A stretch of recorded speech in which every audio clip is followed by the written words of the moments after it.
Have you ever been talking to a woman that you really liked and another guy entered the conversation and you then started to doubt yourself and feel nervous and lose confidence because you worried that she might like him more now? And as a result, you started to withdraw. You started to pull back a little bit and go a bit quiet or just feel nervous. And the woman then noticed that and started to lose interest. Sometimes that can happen to a guy, even if a woman mentions another guy who likes her. Suddenly he starts to worry. Suddenly he starts to think, well, maybe she likes him more. Maybe he's cooler. Maybe he looks better. Maybe he's more confident. Maybe he's this or that. And as a result, the guy then starts to feel insecure, self-doubting, nervous, and he withdraws. The woman notices that he seems a little bit rejected now, a bit worried. He's a bit deflated in his confidence. He's lost that confidence, that presence that was attracting her, and as a result, the connection between them starts to feel awkward. And for example, if another guy is in the interaction and he remains confident and you then become nervous, by contrast, he seems more attractive compared to you now, because women are not attracted to emotional weakness, they're attracted to emotional strength. And the guys who connect with women and attract them and get results do so with confidence or with bravery, where the guy either remains confident because he's a truly confident guy, or he's just brave enough to stick with it and give himself a chance, continue on, believe that he can get a result and just stay with the interaction, remain feeling as confident as he can. Even though he may be doubting himself a little bit, he bravely continues. He has the courage to do that. He keeps going, whereas the other guy doesn't have that type of bravery or courage. He starts to doubt himself. He starts to withdraw. And the thing is, to attract a woman and get with her, you don't have to be the loudest, most macho guy who's showing off in front of other guys or anything like that. Instead, just having a relaxed confidence in yourself where you don't see other guys as threats, as competition for her, is enough to make yourself just relax in the moment and not worry. But if you see other guys as being competition and worry that the woman will be feeling more attracted because, geez, his hair is cooler than mine, yeah, he's been working out, he's got big muscles, or his jawline looks great compared to mine. If you focus on that, you'll naturally start to doubt yourself. You'll naturally start to feel insecure. You'll set off those thoughts in your mind. And as a result, the confident energy that you had when it was just you and her, where she seemed interested, you were getting along, and you felt like you had a chance with her, so you were feeling good, all that just starts to disappear, and she senses it. And the thing is, that's very important to women. It's not important to most men. When, for example, they're interacting with two women and they find one of the women attractive and she seems to be doubting herself a bit, but he finds her physically attractive, and the other girl seems confident, but he doesn't find her as attractive.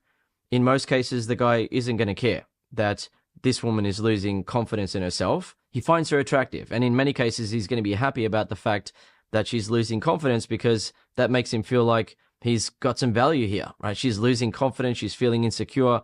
It must mean that she really likes me. I feel more confident now. So it's a good thing for most men. But for women, because they instinctively look for a man who they are going to follow along with in life, right? They're looking for a potential leader or protector. And that doesn't mean the guy has to be a tough guy or anything like that, but that he can lead the way and remain emotionally strong, because women instinctively look for that. If a guy seems like he can't handle any pressure from other men, it switches off her attraction. Because at the end of the day, as you may have experienced in your life, not every man that you have met in your life, not every guy, has been helpful towards you, good towards you, had your best interests at heart, looked out for you, and so on. Some guys will stab you in the back if they get a chance. Some guys will bully you. Some guys will take an opportunity that is yours or something that you deserve right in front of you and not give a crap, right? They don't care about the fact that you deserve to get that thing. They'll just take it because they want it, right? And screw you, sort of thing. And while you'll come across some men who'll be fair and say, oh, no, look, yeah, that's yours, man, you deserve that. Not all men are going to be like that. Not all guys are going to be like that. You're going to come across people who are selfish, who don't give a crap about you, or will enjoy hurting you and bullying you and screwing up the opportunities that you have in life. They'll enjoy that because that's who they are deep down. That's their wiring.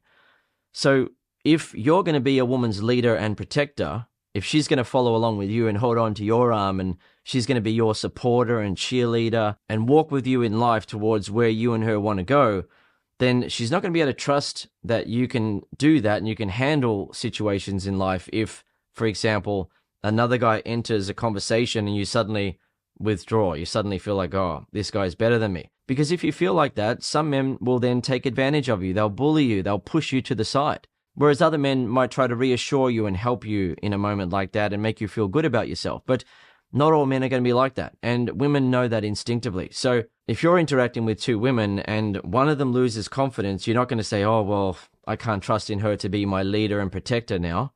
Right? I can't cuddle into her arm as we go through life and know that she's going to remain strong and take on all the challenges for us while I can be her supporter and cheerleader. You're not going to be thinking like that because you're a man. And it doesn't mean that in a relationship with a woman, she doesn't do anything and you've got to do all the work. A woman will take on challenges. She will fight battles for you. She will take on tasks. She will help you and support you. But at the end of the day, she wants to feel like you are stronger than her emotionally and that other guys don't make you feel inferior, even though they may have better looks than you. They may have a better education in some cases, or they may be physically stronger, or they may be more successful in what you're trying to achieve. If you then feel inferior around those men, it switches off a woman's attraction for you because she doesn't want a guy who's just going to doubt himself through life.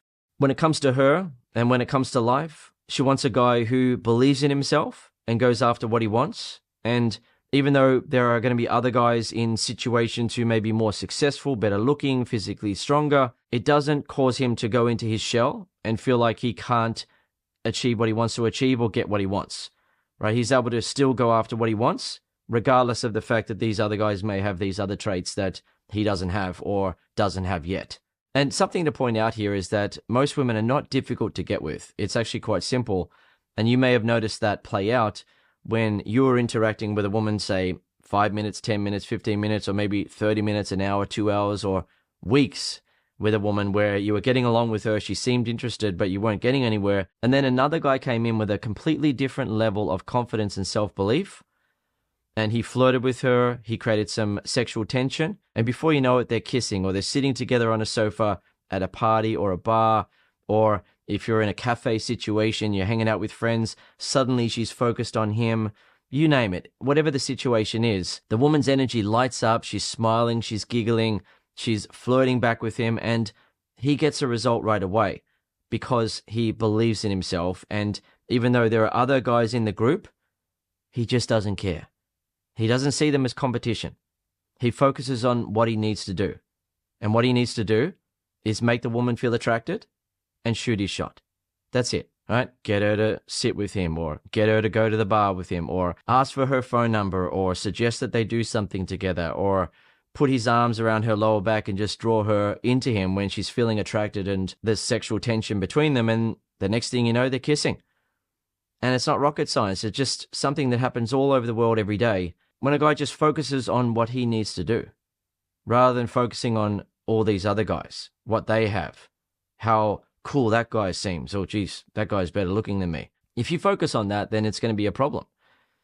But if you don't focus on the other guys and what they have, and you just focus on what you need to do, then you get a result. And that's why, for example, the guys who are learning my techniques at Master Attraction are getting results even though it's something that they've never done before. For example, never picked up a woman in a bar? He did it. Another guy did it. Another guy did it. Another guy hadn't kissed a woman for a long time, and he did it. Right? When you start focusing on what you need to do, which is make the woman feel attracted as you're talking to her, and then you just shoot your shot and not worry about anything else, then you get results. But if you focus on other guys and see them as competition, then in almost all cases, you'll find reasons why you're not good enough. Right? Oh, that guy's taller than me. That guy looks good looking. Right? That guy has a better job. That guy has better clothes. That guy is saying cooler things. The list goes on. And the reality is that, yes, he's better looking. He's taller. Fantastic. Right? Good for him. What do you need to do? Right? You want a result with the woman. It's not about him. It's about you and the woman. Yes, he might be in the interaction too, or he might be texting her as well, or he might be someone in your friend group, or maybe in the interaction in a bar, wherever it may be.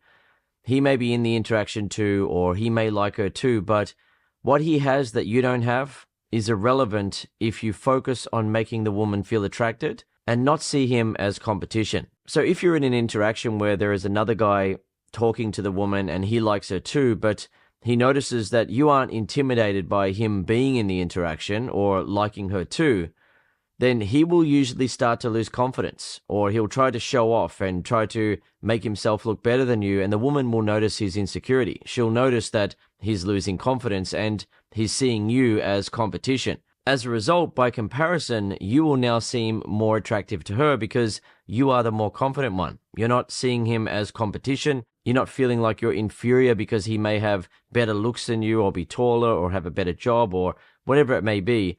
You're not looking at him as competition. You're remaining confident, and as a result, she then looks at you as a confident man who is secure in himself, who is strong, and is someone that she can potentially rely on as her leader and the man that she's going to follow and look up to as she goes through life with him as a couple. And to wrap up here, if you'd like to learn my secrets for having bulletproof confidence and being able to attract women regardless of the fact that there are other guys around, then start watching my Attraction Mastery video lesson series. The secrets that you'll learn allowed me to enjoy my choice of women despite the fact that I'm not a very tall guy. I'm 5'9" in terms of height, and I've always had a high hairline. I don't have the sort of looks that turn heads. And despite that, despite the fact that there were other guys around in the situation in almost all cases where the guy would be taller, or he'd have big muscles, or he'd look handsome and so on, I still got the girl, because all you've got to do is focus on what you need to do, and that is to make the woman feel attracted and shoot your shot. It's very simple. And the guys who've been learning my techniques and applying them are getting results such as kissing women as soon as they meet them, having women ask to be their girlfriend, having sex with a woman and then she starts talking about marriage, and you name it. All right, they're getting amazing results with women in today's dating scene because attraction always works in the same way when it comes to men and women. Women are attracted to certain non-physical traits in men, and when you're able to display those non-physical traits, otherwise known as personality traits or behavioral traits, women naturally feel attracted to you. And when you're able to display more attractive non-physical traits compared to another guy, a woman naturally feels more attracted to you. You're then able to get results, right? Other guys recognize that you seem like you're a more attractive man. You seem more confident, and you're able to make her feel attracted in more ways than the other guy can. And he starts to doubt himself, right? He starts to lose confidence. A woman notices it, and she realizes how attracted she's feeling to you, and she just wants to be with you. So if you're interested in learning my attraction secrets, then head over to masterattraction.com. Alternatively, if you want to continue learning from me on YouTube right now, here's a video that I recommend you watch.